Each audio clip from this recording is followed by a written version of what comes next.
আমরা প্রত্যেকবারই আশা রাখি যে ব্রাজিল হেক্সা নিবে, কারণ ব্রাজিল আমাদের মতে ব্রাজিল গ্রেটেস্ট নেশন ফুটবল ওয়ার্ল্ডে। আর ব্রাজিলের খেলা দেখেই আসলে ব্রাজিল সাপোর্ট করা, বিশেষ করে রোনালদিনো, কাকা, এরপরে নেইমারের কপাল আসলে খারাপ। 2014 সালে ইনজুরি পড়ে আর মানে খেলার কন্টিনিউ এরকম হয় নাই।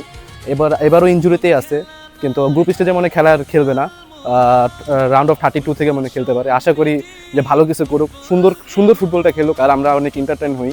আর হেক্সা মিশনের কথা, হেক্সা কপালে যদি থাকে আসবে, আর যদি সবাই যদি নিজের সর্বোচ্চটা দেয় টিমে অনেক পটেনশিয়ালই আছে। ভিনিসিয়াস জুনিয়র, রাফিনহা, কুনহা,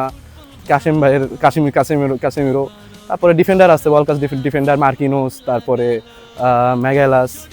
এরা যদি নিজেদের সর্বোচ্চ দিতে পারে, তাহলে আমরা মনে হয় এবার হেক্সা নিতে পারি, আশা করি।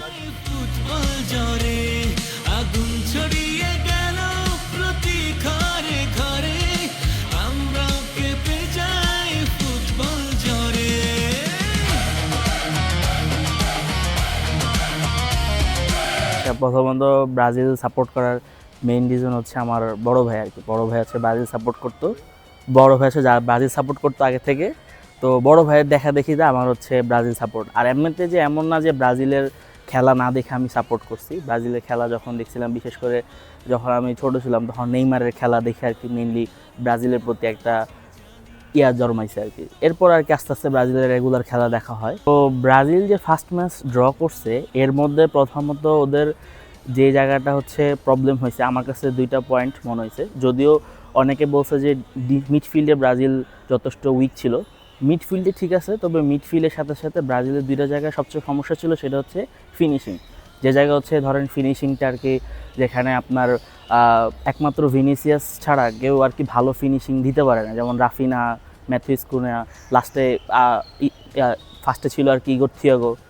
এরা হচ্ছে যথেষ্ট ভালো চান্স পায়ও এরা হচ্ছে গোলগুলো কনভার্ট করতে পারে না। আর দ্বিতীয়ত হচ্ছে ডিফেন্সের জায়গা থেকে যে প্রবলেমটা হয়েছে, ডিফেন্সের জায়গা থেকে হচ্ছে আপনার ওরা ওই যে আমরা যাদের থেকে বেশি এক্সপেকটেশন করছিলাম, গ্যাব্রিয়েল মাগালেস, তারপর হচ্ছে মার্কিনিয়াস, যথেষ্ট চেষ্টা করছে। তবে গ্যাব্রিয়েল মাগালেসের ওই ফার্স্ট গোলে একটু ওর সবচেয়ে বড় সমস্যা ছিল হচ্ছে আপনার বলটা রিকভারি টাইমটা হচ্ছে ও একটু ডিলে করে ফেলছে, যার কারণে হচ্ছে গোলকিপারের উপর প্রেশার পড়ে গেছে।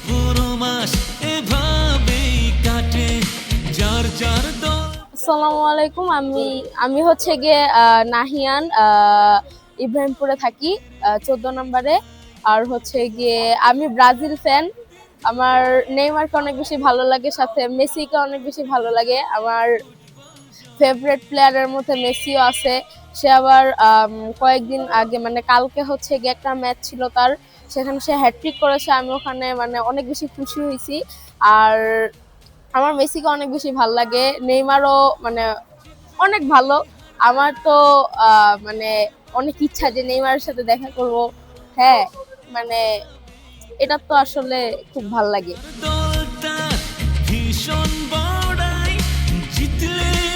আগামীকালকের যে ব্রাজিল বনাম হাইতির মধ্যকার ম্যাচ আমরা দেখতে চলেছি, সেটার ক্ষেত্রে কিন্তু কার্লো অ্যানচেলত্তির মাধ্যমে তার কিন্তু একটা মাস্টার প্ল্যান কিন্তু সে ফলো করতে পারে।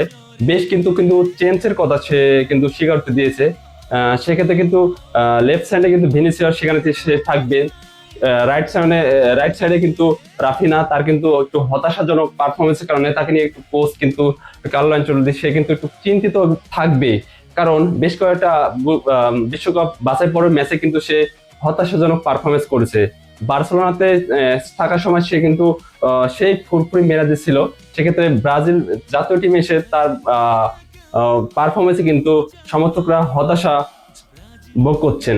সেক্ষেত্রে আগামী ম্যাচ হাইতির বিপক্ষে ব্রাজিল তার প্রত্যাশা কতটুকু দেবে, যাকে ফুটবলের যে হেক্সা মিশন ব্রাজিল উপেক্ষা করে কতটা সফল হবে, সেটার জন্য আমরা কিন্তু দেখার জন্য মুখে আছি। শুরু হলে পরে আমরাও কেঁপে যাই ফুটবল জোরে আগুন ছড়িয়ে। ATV USA বিশ্বজুড়ে বাঙালিয়ানা।